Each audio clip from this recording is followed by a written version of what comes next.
Şiddeki Tatarlar, Tatar bulup yaşarışın nerseler işlerine gerek diye oylayasınız? Birinci mertebede Tatar dilini konuşuyor gerek.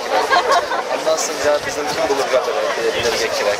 İlktaşlar bilen, arkadaşlar bilen, babalar bilen Tatarca tarihimizi bilirge gerek.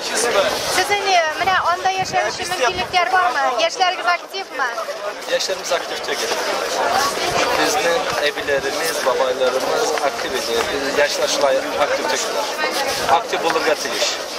Bulay bizim derneğimiz var Ankara'da, arıcılarımız, internet sayfamız var.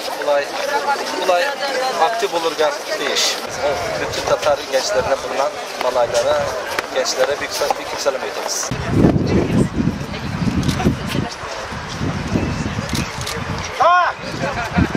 Полтора часа не дышите тогда.